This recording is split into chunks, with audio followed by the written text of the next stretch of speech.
How the West made the most dangerous version of Putin. These concerns are not baseless. It's undeniable that Putin and the president's inner circle have grown in confidence during this period. Whether it be annexing parts of another nation, backing a dictator in a foreign war, or poisoning dissidents on Russian soil, Putin's Kremlin seemingly no longer seeks validation from a West that has allowed Moscow's belligerence to grow with little effect on his behavior. The world has been reminded of Russia's confidence in recent weeks. As gas prices soar across Europe due to a reduced supply of Russian gas, and Putin severs his nation's loose diplomatic ties to NATO, it's worth examining how gravely Western policymakers have misread Putin and ignored his willingness to use the weapons at his disposal. The Europe-wide energy crisis reveals a very powerful tool that provides Russia with leverage in its relationship with Europe: its gas reserves. It is no secret that many European countries, including Germany, are reliant on Russian supplies of natural gas. The recent shortages have hammered home not just the economic, but geopolitical risks of this dependency. While Russia is meeting its existing obligations to supply European countries, analysts say it could increase exports to enable storage ahead of what could be a cold winter, thus reducing costs and calming nerves. The question from the Russian perspective is, why should we? Moscow is still awaiting German regulatory approval for Nord Stream 2, a controversial pipeline that would connect Russia to Germany and supply large amounts of gas to Western Europe. If the German regulator hands its clearance for supplies tomorrow, supplies of 17.5 billion cubic meters will start the day after tomorrow, Putin told a televised forum on Thursday, blaming the recent gas crisis and high prices on the EU's energy policy, Reuters reported. The pipeline is controversial because many see it as a geopolitical influence project for Moscow, a fear that wasn't tempered when Russia's Deputy Prime Minister Alexander Novak said earlier this month that early completion of the certification for Nord Stream 2 would help cool off the current situation. Aside from the financial and geopolitical advantages that might come from Europe's reliance on Russian gas, it also helps play into a domestic political narrative that has evolved over time in Russia: the West keeps getting things wrong. The core of this narrative is that Europe and the West needs to rethink its broken policies, be on energy, foreign intervention or nation building, says Oleg Ignatov, a senior analyst at Crisis Group in Russia.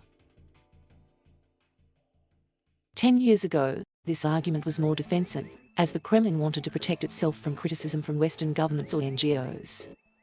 But now Russia can argue that Western policies failed in Libya, Syria and now Afghanistan so badly that Russia's approach has actually been correct all along, he adds. Western failure and Russian success are, of course, relative to the priorities of each party.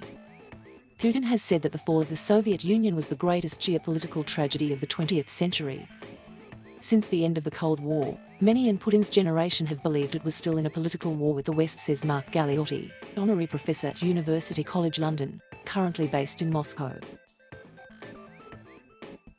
This became more acute after the annexation of Crimea in 2014 and is why you now see a Russia more comfortable with putting troops on international borders, spreading disinformation and going after political dissidents.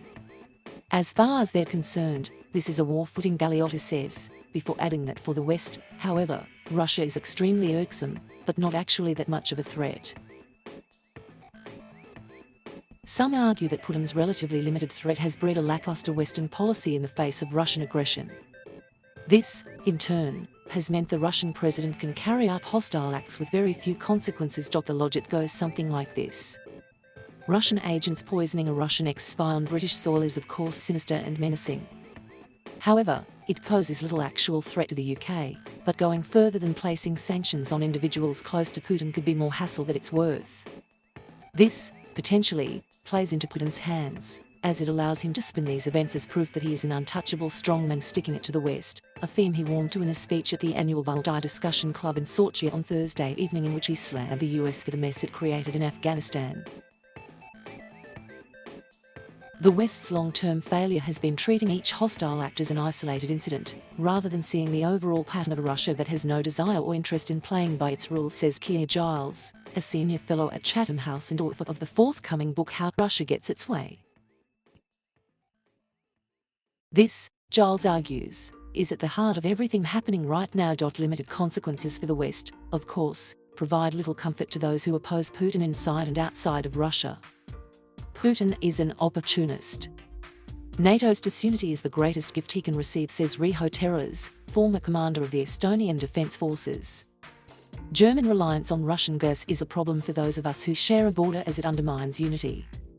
Brexit might be good for the UK, but it raises questions of a European army which would obviously be weaker than NATO. Some believe that Putin's greatest asset has been hysteria and overstating of the threat he poses in some part of the West, combined with limited pushback from powerful nations, including the US, for his sincere hostility. Every time an opportunity appears, he will take it. It happened in Ukraine, it happened in Georgia. He only understands strong messages, and if we keep showing disunity, he will respond in kind. He is a street fighter. The West is trying to figure skate around Russia, but Putin plays ice hockey, says Terras. Opposition figures in Russia do believe that the West can take action that could weaken Putin's position. Personal sanctions against the people close to Putin, who are involved in corruption and human rights abuse, will go a long way towards achieving this goal, says Vladimir Shirkov, an opposition politician and executive director of opposition leader Alexei Navalny's Anti-Corruption Foundation. However, the myth that has been fed by Western confusion and inaction as to exactly who Putin is, and what he wants, has gone some way to creating a domestic colossus who can increasingly act with impunity in a way that only serves to feed the myth surrounding him in Russia. For all the Russia hysteria over the past decade, it might be that the West's reluctance to really understand Putin has helped create the most dangerous version of the man that was ever possible.